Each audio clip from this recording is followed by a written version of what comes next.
Nemesis of Rome, the Carthaginian Empire. Rome's darkest hour. 216 BCE was arguably the darkest hour in Rome's history.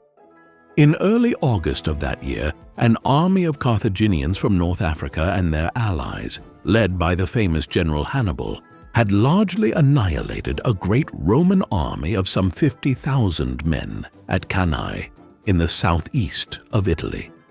This followed on a series of Carthaginian victories over the Romans in the previous 2 years, since the Second Punic War between Rome and Carthage had commenced. Now it seemed that Hannibal would march on the city of Rome itself, and the Roman Republic would be snuffed out, conquered by the Carthaginians, who would become the dominant power of the Western Mediterranean. Rome's allies began to abandon it and allied with Carthage. This story is not as surprising as it seems. For centuries, Carthage had been a major power in the Western Mediterranean, whereas Rome had only begun to emerge from obscurity a century earlier, after conquering some of its neighbours in central Italy. Though the Romans had gotten the better of Carthage in an earlier war, this Second Punic War was simply setting things aright. Unfortunately for the Carthaginians, fate had something else in store. The Romans persevered in the war, then they gained the upper hand, and 15 years after the defeat of Cannae finally emerged victorious. They went on to dominate the Western Mediterranean and then most of the known world. But the Carthaginians had come as close as anyone did to stopping them. It all could have been very different. Thoughts turned then to what the Mediterranean would have looked like if the Romans had lost and the Carthaginians had emerged victorious. Who were these people from North Africa, and how might they have changed history? Phoenician Origins.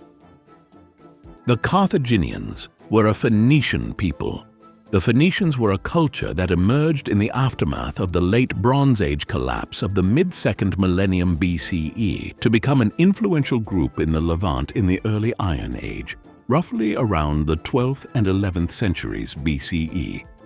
Based primarily out of the coastal regions of what are now Lebanon, Israel, and Palestine, their foremost cities were Tyre and Sidon. They were largely coterminous with the Canaanites who lived here in ancient times, and there is some evidence that the Carthaginians referred to themselves as Shanani, an equivalent of Canaanites. The Phoenicians were a trading and maritime power, a decentralized one where individual cities controlled their own affairs.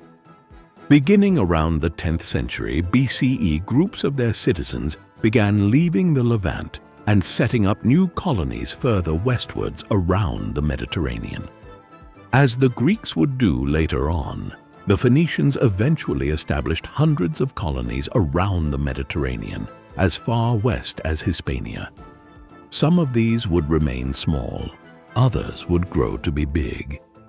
None was as successful as Carthage. Carthage was evidently founded by colonists from the greatest of the Phoenician cities in the Levant, Tyre.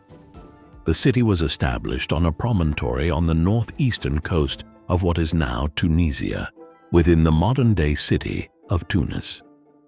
It is not hard to see why this place was chosen as a colony by a maritime and mercantile people. It sits in an excellent location with a natural port situated in the waterways that control the passage between the eastern and western Mediterranean, while also being close to Sicily. The colony was probably founded initially around the middle of the 9th century BCE. The Phoenician origin myth, one which would figure prominently in the Roman poet Virgil's Aeneid, was that Carthage had been founded by Dido, a woman who was exiled from Tyre and later became queen of Carthage. Though, as with so many other origin myths held by ancient societies, there is no real evidence of any kind to substantiate the historicity of this foundation story. Early history. While the origin myths of Carthage cannot be taken at face value, they do suggest strongly that Carthage was initially a monarchy before it evolved into an oligarchic republic much like Rome during its early history. Alternatively, this supposed monarch might have actually been a sort of viceroy or governor of the colony while it was still under the nominal control of Tyre, the mother city far to the east. The colony grew swift and strongly. Carthage's excellent location allowed it to benefit from extensive trade, and one suspects that in addition to the natural growth of the population here, others were drawn to settle in the colony from elsewhere in the Mediterranean. Carthage would also have benefited from the fact that neighboring Sicily was being extensively colonized by not just the Phoenicians, but the Greeks as well. Eventually, Sicily and southern Italy would become known as Magna Graecia, Greater Greece, in reference to how densely colonized it was. This made a part of the Western Mediterranean which had been underdeveloped for millennia by comparison with the greater centers of civilization in the Eastern Mediterranean, a much wealthier region, rich in trade.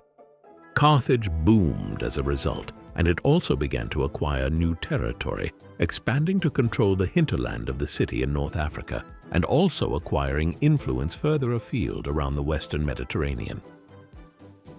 Hanno the Navigator. It was during this early history that a Carthaginian explorer undertook one of the most striking voyages of ancient times. The leader of this was Hanno the Navigator, a Carthaginian noble who, around 515 BCE, sailed westwards from Carthage beyond what were known in ancient times as the Pillars of Heracles, what we call the Straits of Gibraltar today, and then turned southwards to explore down the western coast of Africa. We know about this voyage because of a fairly remarkable discovery, one of the only texts written by the Carthaginians to have survived from ancient times. It only survived antiquity because several Greek and Roman scholars who had evidently visited Carthage prior to the destruction of the city in 146 BCE had written down the text after reading it inscribed on the walls of a temple in the center of the city. It is sometimes called the Periplus of Hanno, a periplus being a Greek name for an account of a voyage or circumnavigation, though this is not the name that the Carthaginians would have given Hanno's text, if indeed it had a title of any kind. The Periplus relates how Hanno had been ordered to undertake his voyage by the Carthaginian government and set off with a fleet of 60 ships carrying approximately 30,000 people with large stocks of food and equipment. Hanno was not just to search for new lands, but to settle colonies there as well if he found suitable places to do so. It goes on to describe the regions that the Carthaginians passed through. The account has divided historians. Writing as he was more than 2,500 years ago, Hanno did not use names of places and landmarks that we are familiar with. Thus, we have to try and decipher where they went from the descriptions he provides and how he moved from one point to another. Early on, for instance, he describes passing a rocky promontory, which most analyses of the text agree was Cap Bedouza near modern-day Marrakesh in Morocco. He then describes the fleet sailing for several days before reaching a bay which was surrounded by land on which there were very large mountains, a seeming reference to the Tidra archipelago off the coast of modern-day Mauritania. Later, Hanno describes the natives that they encountered along the coast, and it becomes clear that they were passing ever further south to regions where most of the people were dark-skinned, unlike the more sallow-skinned Berbers who lived further north towards the Maghreb. The text also makes it clear that they were sailing southwards for many weeks, and there is one description widely understood to have been referring to the mouth of the river Senegal. Where historians disagree is how far they went. It seems relatively clear that Hanno and the Carthaginians reached the western end of the Gulf of Guinea, which means that they went further down the coast of Western Africa than anyone from Europe or North Africa would again until the Portuguese did so in the 15th century. Others contend that they went further, perhaps as far as Nigeria. Pliny the Elder, a Roman encyclopedist of the 1st century CE in his Natural History, argued that Hanno had rounded the southern tip of Africa, though this was almost certainly inaccurate. What is perhaps most mysterious about Hanno's expedition, though, is that it was never followed up on. He went home and the Carthaginians recorded his journey on the wall of a great temple in Carthage, but they seem to have never attempted to repeat the voyage. Nor did the Romans feel the need to do so by sea, although they did send land expeditions over the Sahara and probably reached as far as Niger and Mali many centuries later. Hanno's is one of the great voyages of ancient history and a testament to the navigational abilities of the Carthaginians. Government, military, and society. The fact that Hanno was instructed by the Carthaginian government to undertake his voyage of discovery raises fundamental questions about what kind of government prevailed in Carthage. This was an oligarchic republic, much like the Roman Republic or many of the Greek poleis. It was possibly briefly a monarchy early on in Carthage's history.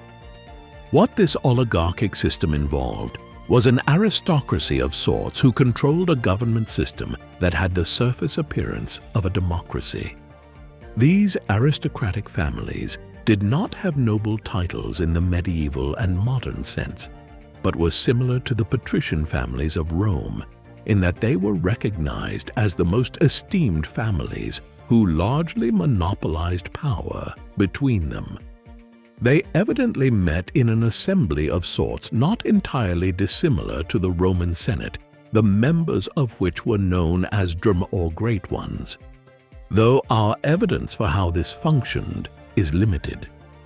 What we do know is that they elected 2 magistrates named suffetes each year to oversee the government. This is a remarkably similar system to the Roman practice of electing 2 consuls each year to act as their chief magistrates for that year, and one suspects that the Carthaginian system may have influenced the Roman one. There has been a debate as to whether a monarchy of sorts was established by the Magonid dynasty at Carthage between the 6th and 4th centuries BCE. But this remains conjectural, and the fragmentary evidence might also be suggesting that the family simply became preeminent amongst the oligarchic families. As with other Mediterranean states of the time, Carthage's society was highly stratified. Men of the aristocratic families controlled the city. Women had virtually no political power of any kind, though we can assume that, as with other states, they held power in an unofficial kind. Slavery was practiced on a large scale. Perhaps the most striking element of Carthaginian society was the composition of its military. The Carthaginians relied extensively on Berber auxiliaries and other allies from places which it subsequently conquered, like southern Hispania, for its ground troops. Its citizen soldiers acted as mariners and controlled the navy. Carthage, realizing that its power was based above all else on its naval superiority in the western Mediterranean. Inevitably, Carthage's military system evolved over time as it absorbed Eastern elements such as the military reforms of the Macedonian army built by the father of Alexander the Great, King Philip II of Macedon, and had to react to its ever-growing power in the western Mediterranean. For instance, in the 4th century BCE, an elite detachment of citizen soldiers known as the Sacred Band emerged in Carthage's military. Religion. We know quite a lot about the religion of the Carthaginians.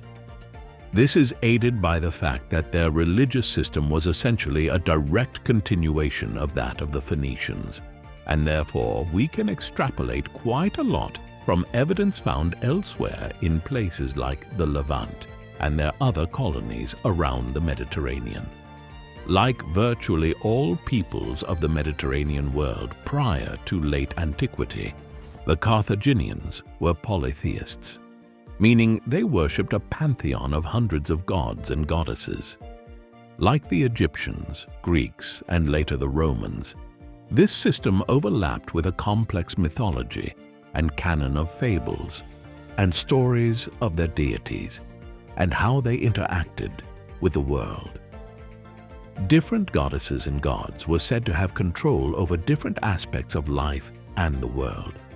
For instance, Eshmun was the god of healing and the sick. Like other systems, such as those of Egypt, Greece, and Rome, there was a hierarchy within this pantheon, with greater gods and lesser gods. In the case of the Carthaginians, Baal-Hamon was the king of the gods, one not entirely dissimilar to Zeus, the king of the gods in the Greek system. He was, for example, depicted in a similar manner to Zeus, with a long beard and powerful figure, and was a weather god, though Baal was more associated with the sun, whereas Zeus was typically identified with clouds and lightning. Baal-Hamon was something of a syncretic god, one which mixed traditional Phoenician belief in a god named Baal and a North African belief in the deity Ammon. The Carthaginians absorbed belief in Ammon into Baal, with Ammon possibly being ultimately derived from the worship of Amun in New Kingdom Egypt in the 2nd millennium BCE. Baal-Ammon's consort and the foremost female deity amongst the Carthaginians was Tanit, their equivalent of the goddess Athena, and a figure who again mixed Phoenician and local Berber elements. Like most religions of the Mediterranean in ancient times, local cults developed to each god, with communities of fishermen, for instance, worshipping deities that were particularly associated with the sea and so forth. Families also had their own revered deities. Hannibal, the general who, as we saw at the beginning, led the Carthaginian invasion of Italy during the Second Punic War, worshipped the god Melkart, a deity tied in the Carthaginian mind to both the foundation of their city and trade. The Carthaginians would worship these personal deities at shrines or altars in their homes, but there were also major public temples to the greater deities, one staffed by high priests known as Ob-Kum and lower priests called Kum. As with all ancient religions, animal sacrifices were used extensively to make offerings to the gods. Funeral rites involved the offering of valuable grave goods, and grave stelae or gravestones were used. The most controversial element of Carthage's religion by some distance was their apparent use of child sacrifice. It was not unheard of for ancient religions to engage in human sacrifice in extreme circumstances, such as in the midst of a famine or plague. But the Carthaginians possibly engaged in this more frequently than others. Many historians doubt this, though, and argue that the Romans, whose writings we are often very reliant on for information on the Carthaginians, exaggerated such practices to portray the Carthaginians in a negative light. Culture. While we know a considerable amount about the political, military, and religious systems of Carthage, our knowledge of its culture for a major power that existed for over 600 years is very remedial. There is a reason for this. As we will see, the city of Carthage was destroyed at the end of its history, along with all of its material culture and the books and written works, which must have been housed in libraries and other civic buildings there. Only a handful of Carthaginian texts have survived, often through quotation by later Roman authors, while we can also fall back on inscriptions which have been recovered by archaeologists from fragments of Carthaginian buildings in Tunisia and other parts of the Western Mediterranean. From what has survived, we get the sense of a culture that was not too estranged from those of Rome or the Greeks to the east, less developed than that of the Greeks, and probably more sophisticated than that of the Romans by the 3rd century BCE. For instance, the only major Carthaginian text which we have extensive fragments from, is a 28-book work on agricultural practice which a Carthaginian named Mago wrote.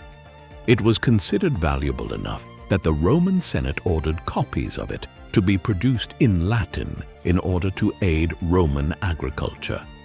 It is quoted at length by Columella and other Roman agrarian writers. Another Carthaginian, Hasdrubal, who later adopted the Greek name Clytomachus, was considered learned enough in philosophy that he acquired a senior position at the Academy of Athens in the early 2nd century BCE.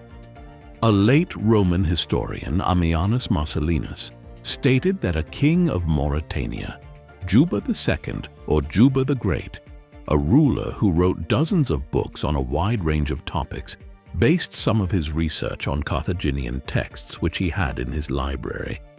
Sadly, most of Juba's texts, beyond fragments found in later medieval compendiums, are also no longer extant to see where he might have quoted the Carthaginians. As with so much else of Carthaginian history and culture, even these are no longer available to us. The Romans carried out their work of cultural destruction very efficiently. The Conquest of Sicily.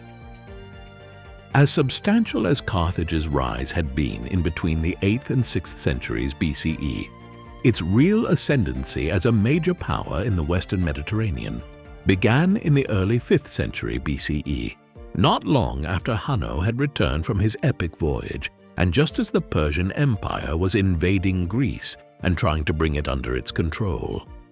This Carthaginian rise would focus on the island of Sicily, a natural place for Carthage to try and expand into, not just because of its geographical proximity to North Africa, but also because it had become extremely wealthy, with many major Greek cities and colonies having emerged here, like Syracuse and Messina.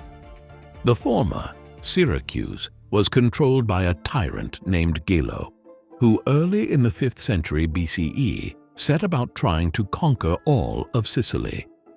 This provided the Carthaginians with an excuse for intervention on the island, and the First Sicilian War was fought in 480 BCE. It did not go particularly well for the Carthaginians, and they failed to expand their presence on the island.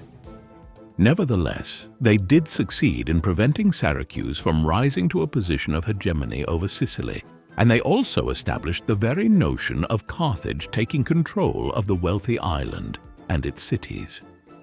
A Second Sicilian War was engaged in towards the very end of the 5th century BCE.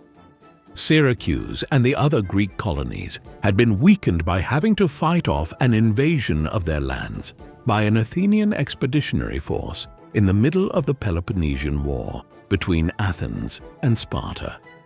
The Carthaginians viewed this as an opportunity to expand their presence on the island and engaged in a lengthy war over the next several years. Through this and intermittent conflicts in the first half of the 4th century BCE, the Carthaginians succeeded in claiming control over the western end of Sicily. They would spend the next century trying to consolidate their control over the island. Ultimately, while they became the dominant power in the west and central parts of Sicily, they would never manage to fully subdue Syracuse in the east, one of the great powers of the ancient Mediterranean. A Mediterranean empire. It was not just Sicily where Carthage's influence was expanding during the 4th century BCE. The Phoenicians had settled hundreds of small colonies around the Mediterranean as far west as Iberia. This included colonies further along the coast of Africa and in places like Sardinia and Corsica. This gave the Carthaginians an immense advantage as they expanded in the 5th and 4th centuries BCE. Many of these colonies saw themselves as kindred people of Carthage, fellow Phoenicians, and they agreed to come under their rule. Then, with ports secured along the coastal regions, the Carthaginians began expanding their control outwards. By the late 4th century BCE, they had come to rule over much of the western Mediterranean as a result. Their possessions included Sardinia, Corsica, a string of colonies along the northern coasts of what are now Algeria and Morocco, although Berber groups such as the Numidians and Mori controlled the interior, as well as much of southern Hispania and the Balearic Islands. It is debatable how effective Carthaginian rule over some of these lands was. One suspects that a farmer living in the highland interior of Sardinia would barely have experienced Carthaginian rule on that island in any fashion. But there was still a growing network of cities, towns, and ports that considered Carthage their overlord or main ally. From the vantage point of 300 BCE, Carthage was the greatest power in the Western Mediterranean. A new enemy, the First Punic War. While Carthage's power continued to grow in Sicily and other parts of the Western Mediterranean, a small, somewhat rustic power was also beginning to emerge to the north in central Italy. Rome had been a minor power in the region for centuries, a monarchy and then a republic that controlled little more than its own small city and the surrounding region. Then, beginning around 400 BCE, it had engaged in a series of wars with its neighbours, which resulted in it emerging as the dominant power of central Italy by 300 BCE. It was aggressive, and as soon as it had gained hegemony over the central parts of the Italian peninsula, it began to move southwards to take control of the wealthier Greek cities and towns there. The Carthaginians must have viewed Rome's growth with surprise and then alarm. Here was a rival for power. War followed not long afterwards. In 264 BCE, the Romans acquired a foothold on Sicily near Messina, and the Carthaginians had no option but to respond to such a challenge to their power. The First Punic War would be fought over the next 23 years. The word Punic comes from the Roman word punicus, which means Phoenician, the Romans realizing that centuries earlier Carthage had been founded as a Phoenician colony. The conflict primarily played out on the island of Sicily, but over time it also became a wider naval engagement, with the Romans developing a sizable navy for the first time in order to strike at Carthage's other possessions on Sardinia and elsewhere. This was a wise strategy, one which forced Carthage to pull some of its forces away from Sicily and southern Italy, where it had dispatched naval expeditions in order to protect its own lands. Hence, a somewhat unexpected consequence of the First Punic War was that it forced the Romans to develop a navy for the first time. By 256 BCE, it was significant enough that they were able to launch a naval expedition to North Africa and threaten the Carthaginians in their homeland. In the end, it was sheer exhaustion and an unwillingness to continue the fight that saw the war end in 241 BCE. Neither side had scored an absolute victory. The Romans, though, had the better of it, and Carthage ceded control of Sicily, Sardinia, and Corsica to Rome. It retained its extensive empire in North Africa and along the coast of Hispania and the Balearic Islands. Round one was over, yet it was just a respite, and both sides were soon preparing for a second war. Showdown, the Second Punic War. After the First Punic War ended, the Carthaginian government was convinced by one of its leading nobles and generals, a man named Hamilcar Barca, to adopt a strategy to strengthen Carthage over several years with a view to waging a war of revenge against Rome at some future date several years later. To this end, he headed to Hispania and began expanding Carthage's presence there, the plan being to acquire resources on the Iberian Peninsula that would compensate for the loss of Sicily, Sardinia, and Corsica. New allies might also be acquired here and further up the coast towards the Pyrenees into southern Gaul. He pursued this strategy until his death in 228 BCE, and it then was championed by his sons Hasdrubal and Hannibal. It was these two brothers who would launch the Second Punic War against Rome in 218 BCE, with Hannibal marching into southern Gaul from Hispania, and then famously over the Alps to descend into Italy. As we saw at the outset, with victory at Cannae in 216 BCE, he seemed to be on the cusp of realizing his father's ambitions of defeating Rome in a war of revenge. But Hannibal never had enough men and resources to strike the hammer blow against the city of Rome itself. He remained in Italy for over a decade after that, always threatening the Romans, though never definitively defeating them. Meanwhile, a Roman family, the Cornelii Scipiones, were engaging in their own strategy of attacking Carthage where it hurt. Even before the Battle of Cannae was fought in 216 BCE, they launched an expedition to Hispania, the goal being to deprive Hannibal of reinforcement in Italy by constantly keeping Hasdrubal at bay here. Over the next 10 years, the Romans fought the Carthaginians here, eventually emerging victorious after a long war of attrition. Then Scipio convinced the Senate at Rome that the best way to draw Hannibal away from Italy after the passage of so many years was to attack them in their homeland of North Africa, and so it proved. When Scipio invaded North Africa from Sicily in 204 BCE, Hannibal had no option but to abandon Italy and bring the remnants of his army back to North Africa to protect Carthage itself. There the two forces met at the decisive Battle of Zama in the desert southwest of Carthage in 202 BCE. A major Roman victory reduced Carthage to desperate straits.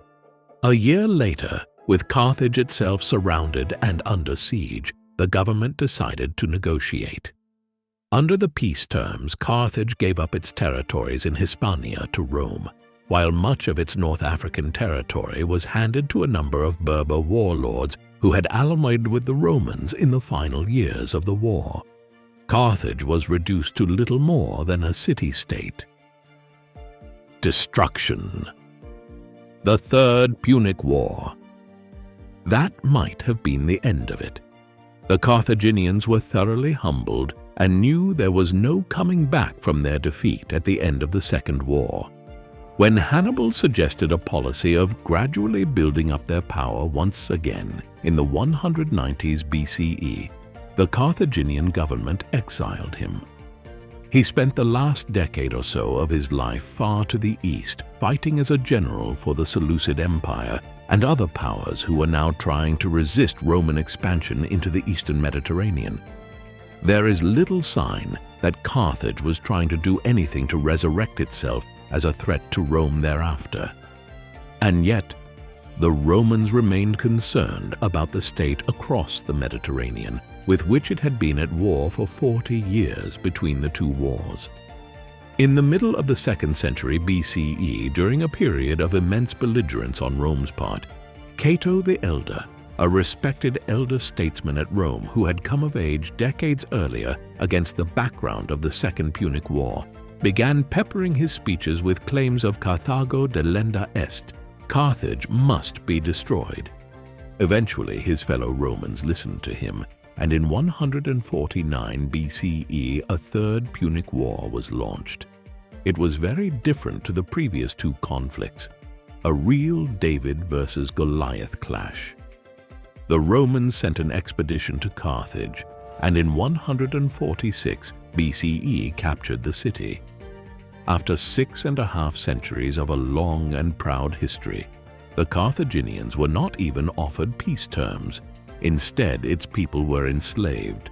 The city was systematically destroyed, and later Roman writers even claimed that the ground was salted over so crops would not grow there. This has been termed the first act of systematic genocide for which we have explicit evidence in recorded history. It was how Carthage's history came to an end. Carthage in the Roman mind. A strange thing happened after the Third Punic War and the destruction of Carthage. On the one hand, the Romans seem to have gone out of their way to expunge the memory of Carthage from the western Mediterranean. The literature which Carthage must have produced over a period of many centuries was virtually excised from existence. Almost nothing of it remains today, and we must assume that Carthaginian libraries were obliterated at the time, and Romans went out of their way to not preserve commons of Carthaginian poems, plays, and books that were in circulation around the Mediterranean. The account of Hanno's voyage of exploration, as short as it is unique not just because of the voyage it describes, but because it, along with Mago's agricultural treatise, is virtually the only Carthaginian text to have survived down to modern times. Yet while the Romans were seemingly determined to excise all memory of Carthage from the world, they also appeared to be unable to not compare themselves to Rome.